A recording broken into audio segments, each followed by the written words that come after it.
asalaamualeykum wa rahmatullahi taala wa barakatuhu. ndénkaane bi mooy ndénkaane Cheikh Adama Gueye awlu man amana bi mooy ki njëkk a gëm sëriñ bi ci la ci toppee nag mboole murit yu góor ñi ak murit yu jigéen ñi. sëriñ bi di ko dénk di wax ne xamdan liman qad awjaba su'ala ala alladina karrixu dalala. ak cant ñeel na buur bi nga xam ne moo waral laaj ci képp koo xamante ne sit na ak réer. borom bi moo wax ne fasalu ahla dhikri in kuntum la ta'lamun. laaj leen ñi xam bu fekkee ne xamu leen. musalliyan ala rasuli ahmada wa alihi wa sahbihi zawil huda. musalliyan muy julli ala rasuli ahmada ci yonent bi nga xamante ne mooy ahmad wa alihi ak ay ñoñom wa sahbihi ak i sahabaam yi nga xamante ne zawil huda ñooy boromuk njub. haza wa ya adam ya murid in kunta nuura rabbina turid fadum ala ibadati rrahman wala takun min abidin niswan.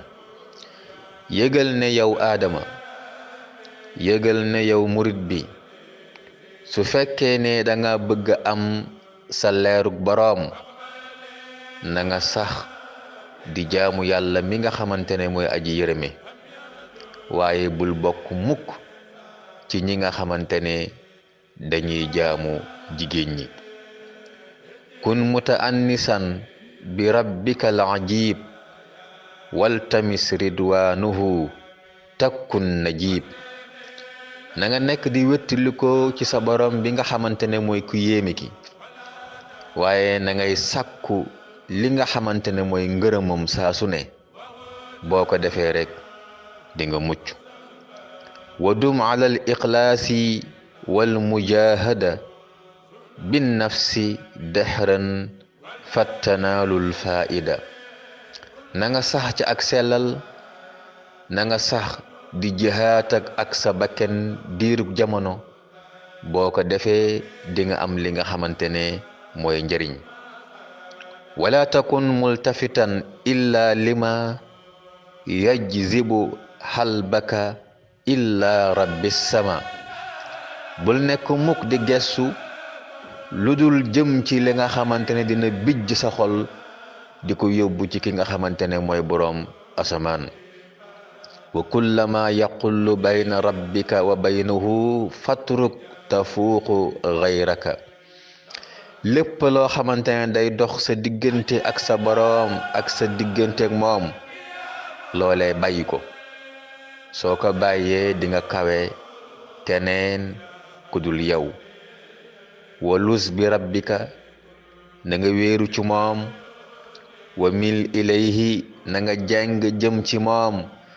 wattaqihi, na nga ko ragal moom sa boroom.